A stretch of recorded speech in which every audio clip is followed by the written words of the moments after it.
자, 사도행전 18장 12절 말씀부터 보시겠습니다.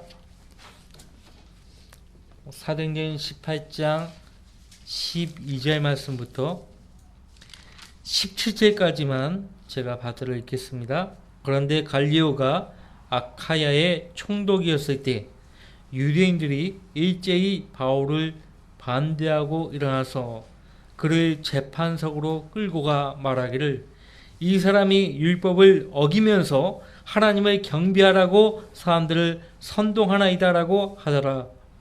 바울이 입을 열어 말하려고 할 때 갈리오가 유대인들에게 말하기를 만일 이 일이 참으로 불의하거나 악한 범법 행위라면 오 너희 유대인들이여 내가 너희와 더불어 그 이유를 규명하겠으나 만일 그 문제가 말과 명칭과 너희의 율법에 관한 것이라면 너희 자신이 처리하라.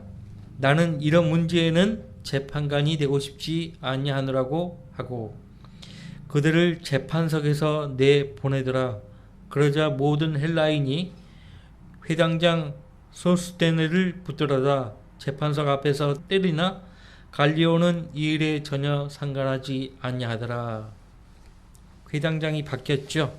크리스포에서 소스테네로 바뀌었습니다. 유대인 사회에서 이 회당장이 변질했기 때문에 다른 사람을 세운 것입니다. 17장 말씀에서 아테네인들이 사도 바울을 아레오파고라고 하는 곳으로 데려가서 바울이 말한 새로운 교리가 어떤 것인지 알려고 했다고 했죠. 그러니까 아레오파고가 법정이 아니었다는 증거예요. 여러분들 법정에서 왜 새로운 교리를 듣습니까? 재판석이 어떤 곳이에요? 새로운 교리나 듣는 곳입니까? 죄인을 고소하고 신문하며 판단하는 곳이 재판석입니다. 법정입니다. 지금 유대인들은 일제히 바울을 반대하고 일어나서 그를 재판석으로 끌고 가 고소하려고 하죠. 고소 내용이 뭐예요? 바울이 율법을 어기면서 하나님을 경배하라고 사람들을 선동했다는 것이에요. 바울이 언제 어디에서 사람들에게 율법을 어겨도 되고 또 하나님 섬기라고 경배하라고 그렇게 선동한 적이 있습니까? 율법을 어기면서 하나님을 경배할 수 있는가요? 율법은 유대인들에게 하나님 말씀이에요. 하나님 말씀을 거역하면서 하나님을 경배할 수 있습니까? 없지요. 바울이 그 스스로가 율법을 어겨가면서 하나님을 경배한 적이 있었던가 보세요. 성경 어디에서도 발견되지 않아요. 또 그렇게 해도 됐다고 사람들에게 선동한 적이 없었어요. 신명기 19장 15절 말씀 보시면 두세 증인이 없으면 송사를 받으면 안 된다고 말씀하고 있습니다. 한 사람이 지은 어떤 죄에 있어서도 그 죄악이나 죄에 대해 한 증인은 일어서지 말 것이요 두 증인의 입이나 세 증인의 입으로 그 문제를 결정 지을지니라 이렇게 말씀하고 있습니다. 그러니까 지금은 뭐 카메라가 있고 녹음기가 있고 증거들을 얼마든지 만들어낼 수 있어요. 근데 옛날 예수님 당시나 바울 당시에 그런 것이 없단 말이죠. 오로지 사람들이 증인이 될 수밖에 없어요. 사람들이. 자, 어떤 사람이 죄를 짓게 되면 누가 알죠? 먼저 그 사람 자신이 알죠. 그 사람 양심이 아는 거예요. 또 누가 알아요? 하나님이 알죠. 또 마귀가 알아요. 또 그 사람에 의해서 피해를 입은 사람들이 아는 것이죠. 이보다 더 큰 증거가 있습니까? 네, 외적인 증거? 하나님 앞에서 외적인 증거 필요 없어요. 내적인 증거가 가장 큰 증거죠. 양심이 증거하고 이성이 송사해요. 너 죄를 지었잖아. 왜 안 지었다고 해? 죄를 지은 사람이요 얼굴 들고 철면피하게 돌아다닌단 말이에요. 그런 사람이 목사예요. 심각하죠. 자칭 주의 종이라고 하는 사람이 그러면 곤란하죠. 많은 사람들을 실족시키는 거예요. 그래서 한국 교회가요 이렇게 부패한 겁니다.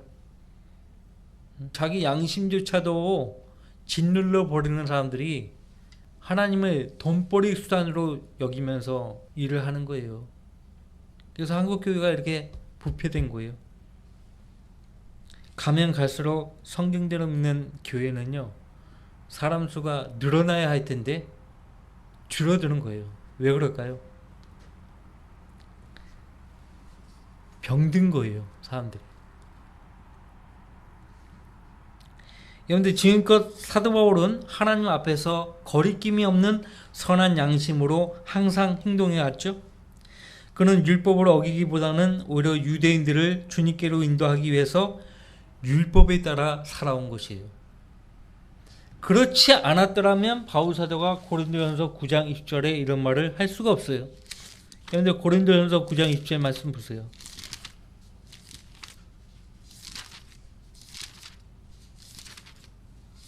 같이 읽습니다.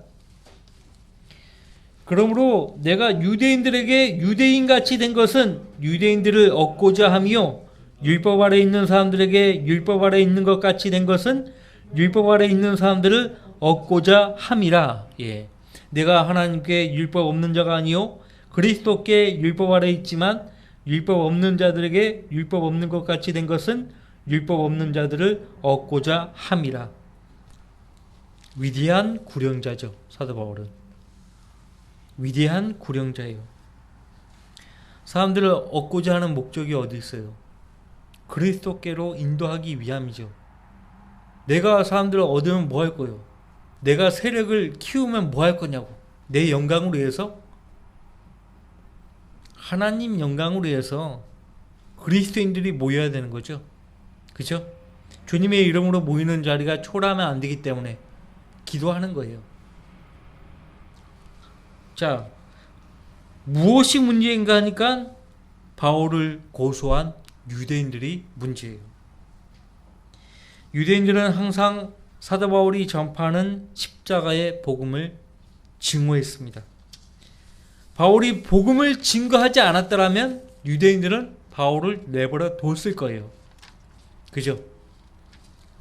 근데 바울은 유대인들만 보면 그들에게 십자가에 달린 예수 그리스도를 전했기 때문에 견디지 못했던 거예요. 바울을 죽이려고 하는 거예요.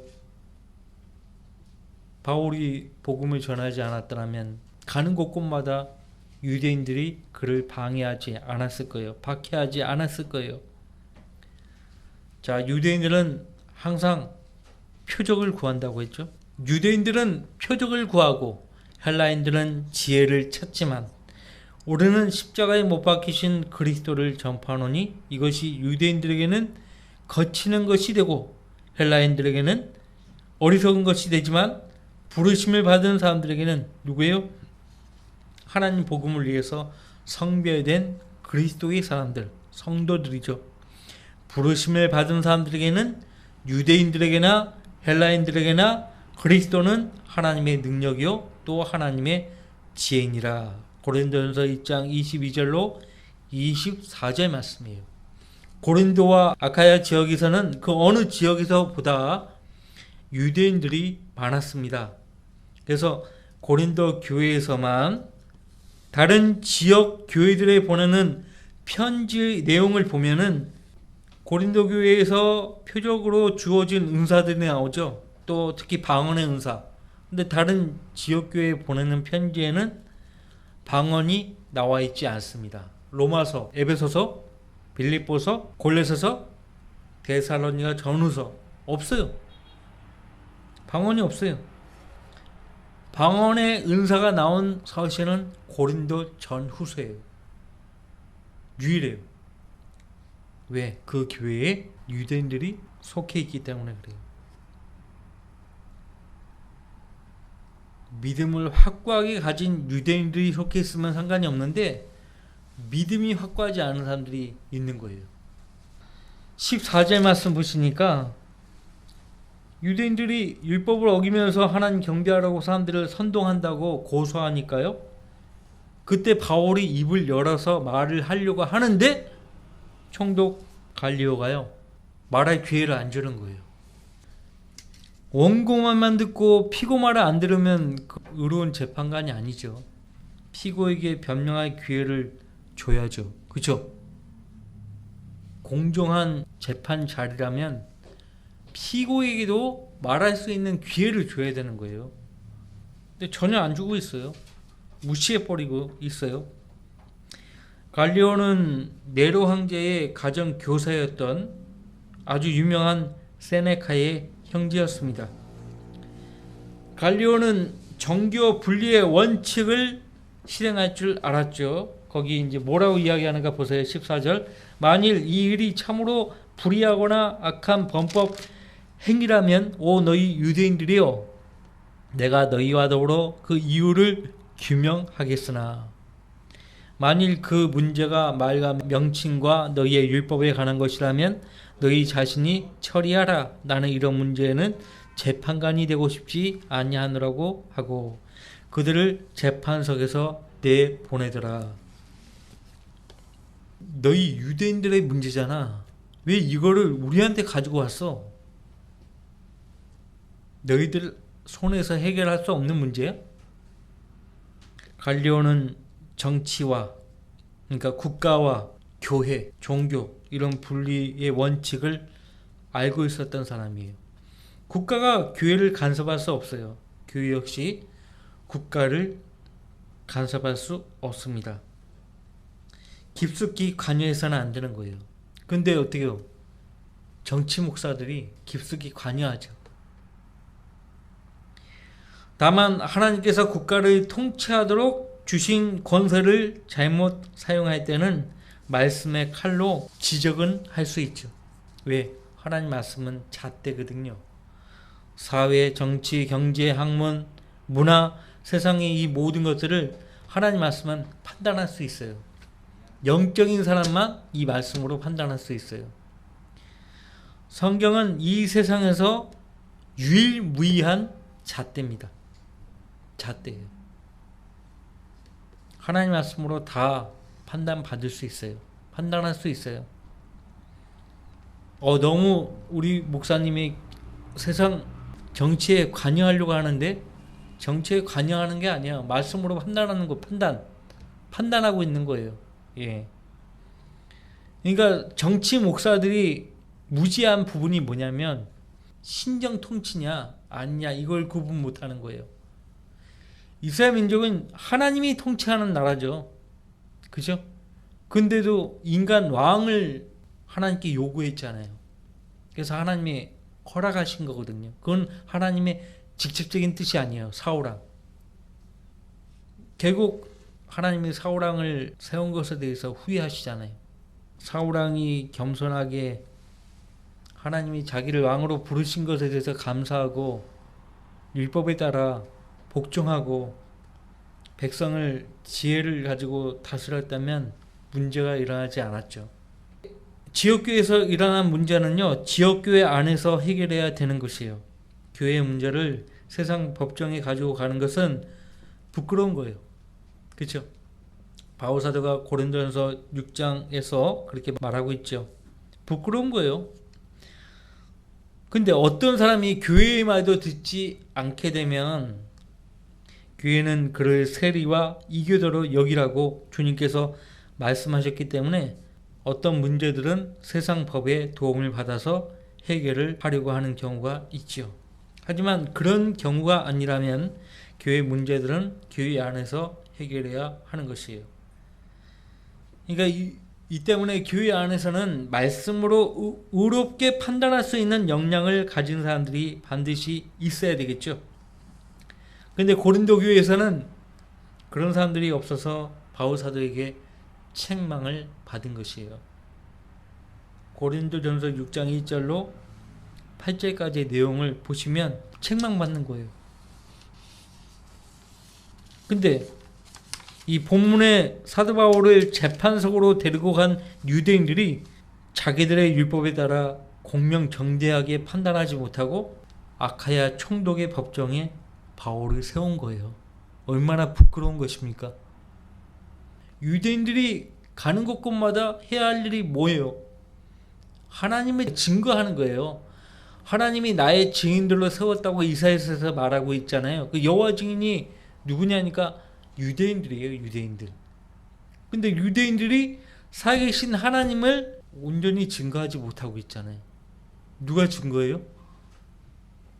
바울 사도와 다른 그리스도인들이 가는 곳마다 하나님의 살아계심을 증거하고 있어요. 유대인들은 부끄러워해야 돼요. 그죠? 17절 말씀 보세요. 그러자 모든 헬라인이 회당장 소스데네를 붙들어다 재판석 앞에서 때리나 갈리오는 이 일에 전혀 상관하지 아니하니라. 왜 헬라인들이 갑자기 회당장을 붙들어 가지고 때립니까? 왜 그렇다고 생각하세요? 야, 너희 문제도 너희 안에서 해결 못하냐? 응? 경멸하는 거예요. 그래서 이 회당장은 당시 유대인 사회의 지도자예요. 지도자를 붙들어다가 때린다는 얘기는 멸시하는 거거든요. 누가 멸시하고 있어요? 헬라인들이. 재판석에 몰려든 헬라인들이. 야, 유대인들이 볼만한 문제거리를 갖고 왔다 이거예요. 볼만하죠. 근데 유대인들이 어떻게 저 문제를 해결하는가 보자 하니까요. 형편없거든요. 자기들 율법에 따라 판단도 못하고 세상 법정에 세운다. 형편없어요. 자기들이 봤을 때. 그러니까 지도자를, 회당장을 붙들어다가 때리는 거예요. 수치입니다. 수치. 근데 이 모든 헬라인을 모든 사람이라고 고쳤어요. 왜? 본문에 따르면 재판석으로 끌고 온 사람들은 유대인들이거든요. 근데 이 17절 말씀에 따라 유대인들만 있었던 것이 아니에요. 헬라인들도 있었던 거예요. 아니, 왜 그러면 모든 사람이면, 문맥에 따라 모든 사람이 유대인이면 유대인이 회당장을 때려요? 어? 유대인들이 회당장을 때리냐고. 바울을 고소했던 그 유대인들이 왜 회당장을 때리냐고. 말이 된다고 생각하세요? 그러니까 병기된 성경을 가지고서는 아무것도 얻지를 못해요. 아무것도 얻지를 못해요. 아마도 회당장 소스데네가요, 이 일을 통해서요, 유대교에 대해서 회의를 느낀 것 같아요. 그리고 성경에 정확한 증거 구조는 없지만은 이 계기를 통해서 회당장 소스데네가 예수님께로 마음을 바꾸죠. 구원을 받아요. 그가 구원받았다는 증거가 어디 있는가 하니까 그 구원받은 정확한 경위는 알 수가 없지만은 고린도전서 2장에 보시면 바울 사도와 함께 소스테네가 고린도 성도들에게 편지를 한다라고 말씀하고 있죠.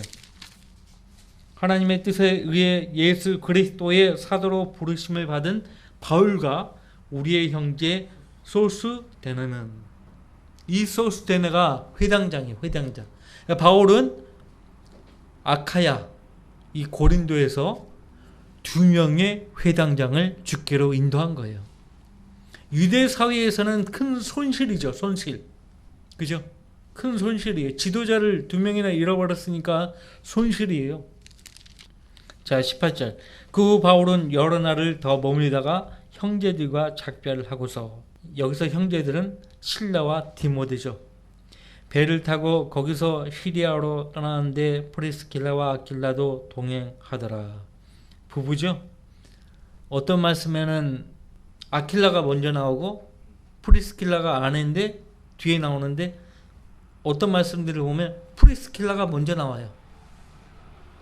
어떤 사람들이 설명할 때요, 프리스킬라가 아킬라보다, 남편보다 더 신앙적이어서, 더 신실해서 그렇게 설명을 덧붙이거든요. 그런 증거가 없어요. 자, 프리스킬라와 아킬라도 동행하더라. 그가 하나님께 서원하였기에 켄크레아에서 자기 머리를 깎더라. 켄크레아, 아카야 지역에서 고린도 다음으로 큰 항구입니다. 켄크레아. 무역항이에요. 또 하나님께 서원을 했기 때문에 이 켄크레아에 와서 바울 사도가 자기 머리를 깎은 거예요. 왜 머리를 깎았을까요? 그동안 바울은 많은 시간을 이방인들과 함께 했었기 때문에, 보냈기 때문에 유대인으로서의 자기 성결을 더럽혀 온 것이에요. 이 때문에 민수기 6장의 나실인의 법에 따라 바울은 자기 머리를 깎은 것입니다. 어떨 때 대부분의 사람들이 머리를 짧게 깎죠? 결의를 하기 위해서.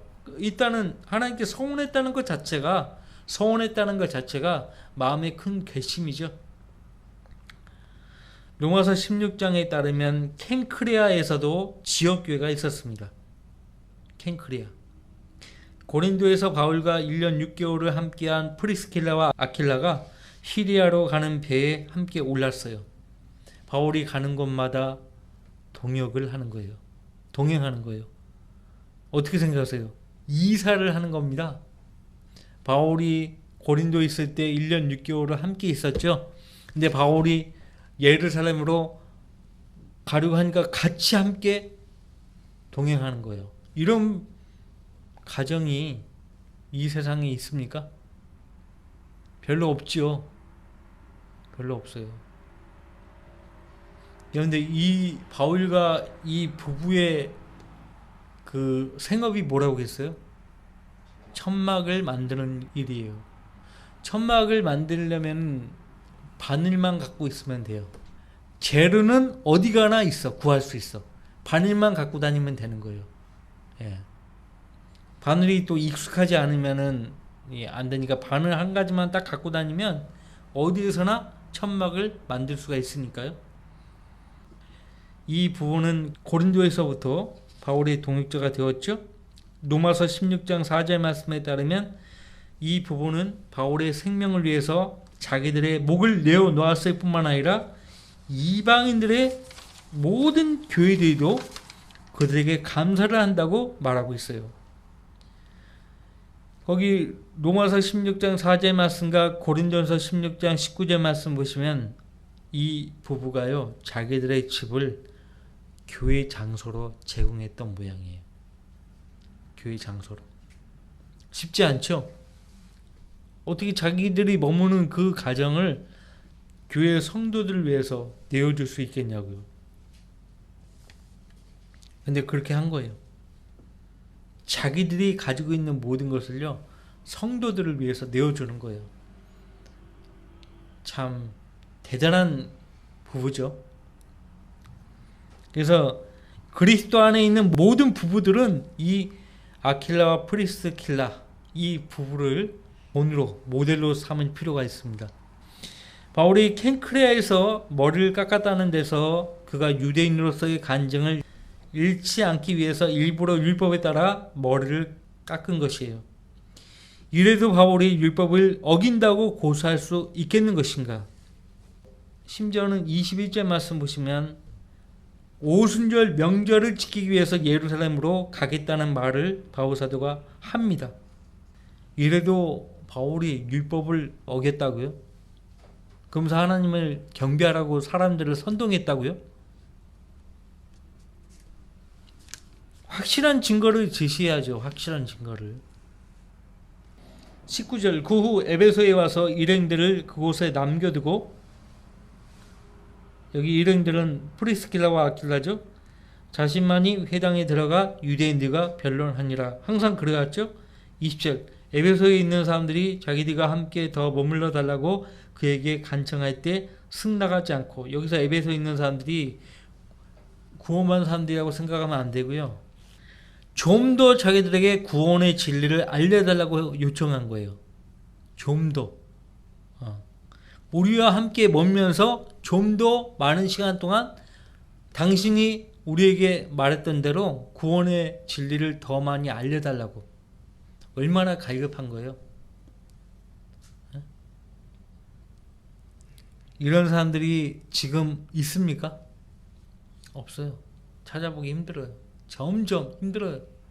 지금 우리가 사는 이 마지막 때는요, 더 주님 오실 때가 가까우면 가까울수록 사람들은 자신들의 귀를 진리를 듣는 데서 돌이킵니다. 예? 아니 이렇게 쉬운 진리의 말씀을 전하는데도 귀를 기울이지 않고요. 말도 안 되는 근거 없는 이상한 거짓 교리에 귀를 내주는 거예요. 마음을 내주는 거예요. 하나님의 진리는 말로만 증거되는 것이 아니고요. 바울 사도가 누누이 말했다시피 성령의 능력과 대단한 확신도 증거되는 거예요. 하나님 나라에는 말이 있지 않다고 했거든요. 능력이 있다고 했거든요. 근데 그 능력을 볼 줄 아는 사람이 없어요. 능력이라고 하니까 나 같은 사람을 그러면 구원시켜봐. 나를 한번 변화시켜봐. 이런 사람들이 있단 말이에요. 절대 변화 못 받아요. 구원 못 받아. 설교자가 구원시키는 거 아니에요. 말씀을 들을 수 있는 마음의 자세가 돼 있어야죠. 날 구원시켜봐. 이건 자세가 없는 사람이에요. 그쵸? 건방진 사람이죠. 건방진 사람. 나 좀 구원시켜봐.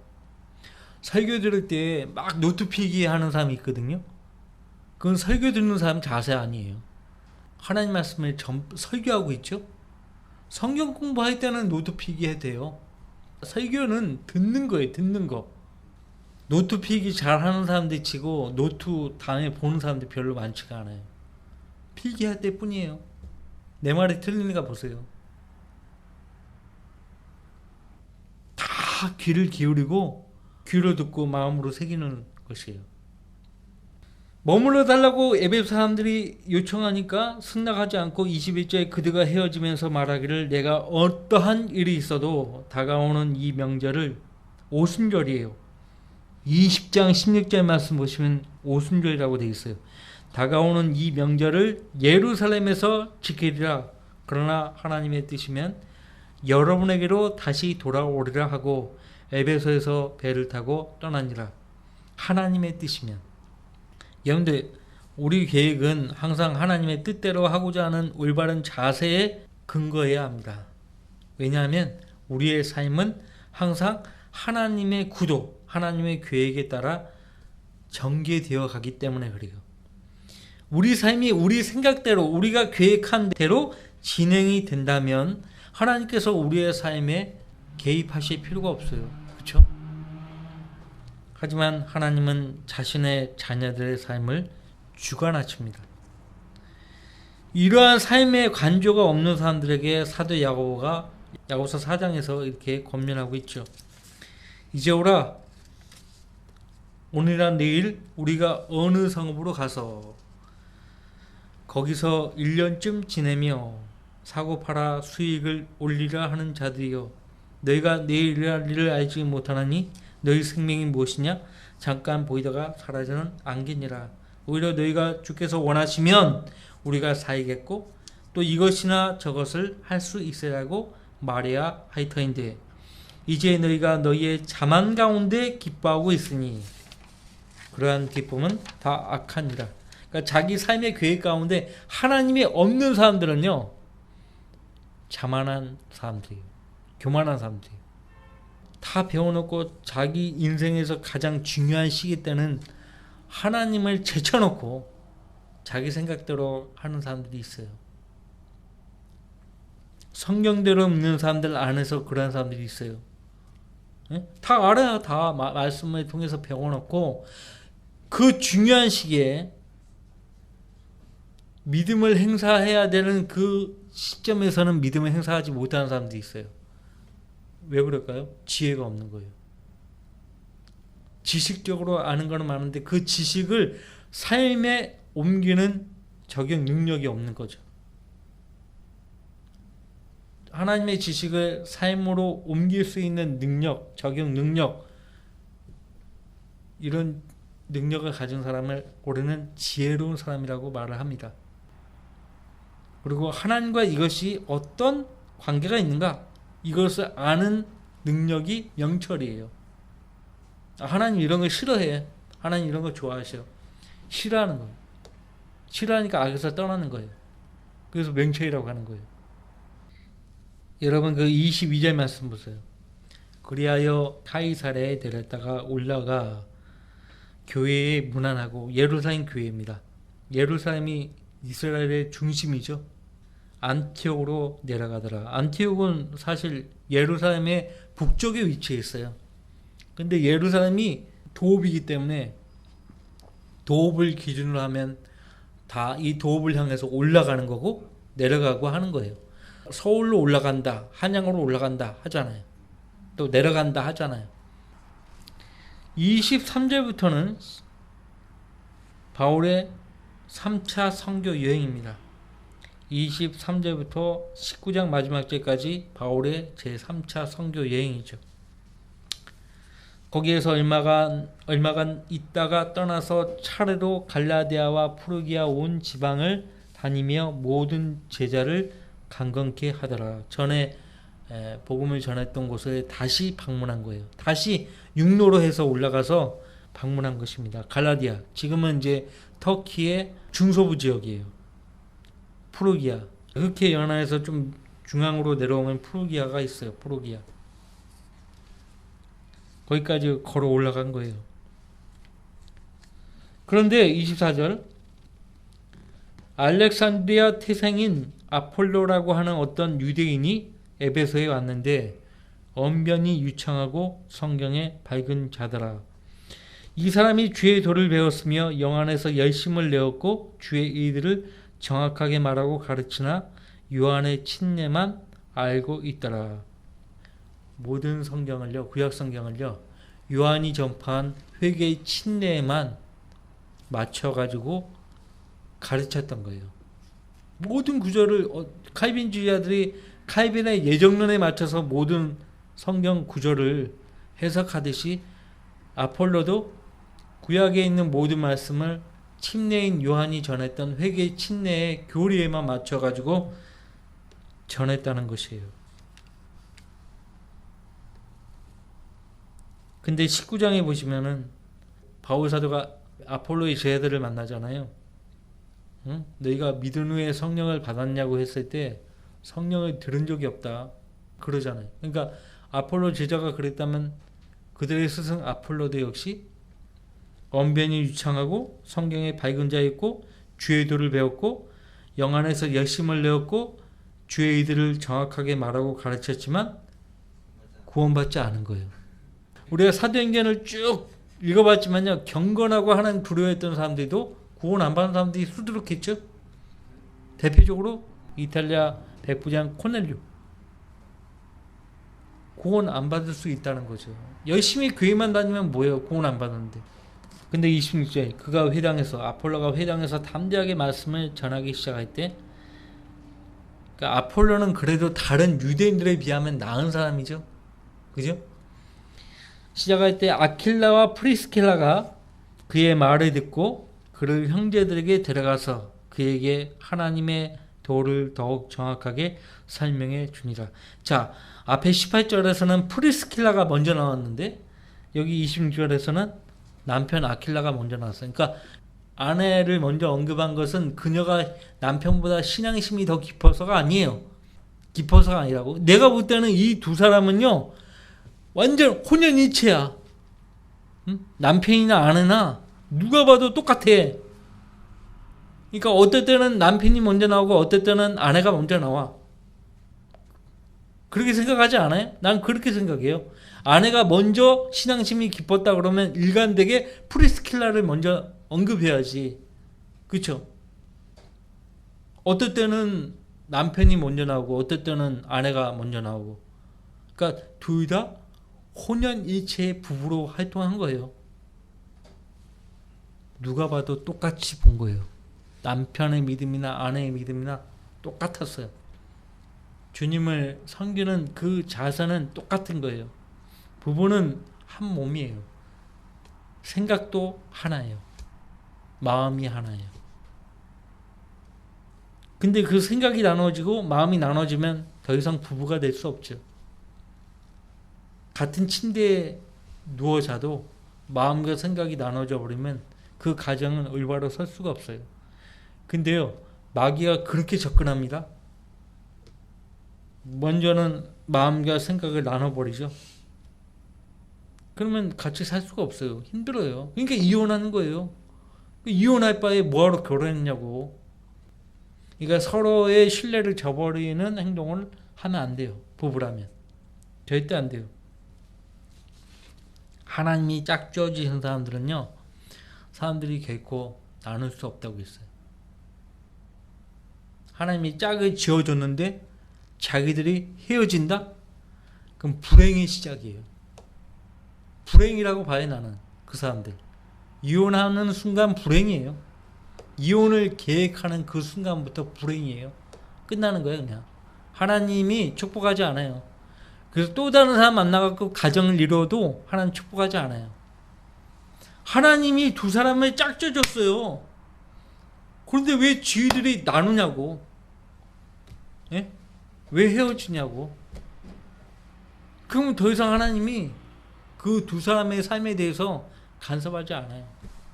그래? 내 도움 없이 살아봐. 이혼하고서 자해산 케이스가 별로 없어요. 자해산 케이스가 별로 없어요. 이혼할 바에 결혼하지 마세요. 난 그렇게 말하고 싶어요. 오죽하면 이혼하겠냐마는 주님 안에서 하는 말이에요. 주님 안에서. 아폴로가 회당에서 담대하게 말씀을 전할 때 아킬라와 프리스킬라가 어때요? 그 아폴로를 형제들에게 데려가서 그에게 하나님의 도를 더욱 정확하게 설명해 주는 거예요. 담대하게 말씀을 전했지만은 아킬라와 프리스킬라 부부가 봤을 때는 엉성했던 거예요. 균형이 없어요. 균형을 잃어버린 진리를 전하고 있는 거예요. 진리가 균형을 잃어버릴 수 없지요, 사실. 근데 이 온전한 진리의 말씀을 사람이 설명을 하려 할 때 자기가 아는 지식을 총동원해서 하기 때문에 아는 만큼 전하기 때문에 듣는 사람 입장에서는 뭐가 좀 부족하다 이렇게 들릴 수 있다고요. 부족한데? 그래서 이 부부가 형제들 앞에서 이 아폴로를 하나님의 도를 더욱 정확하게 설명을 해줬어요. 왜 형제들에게 데려가서 그렇게 해줬을까요?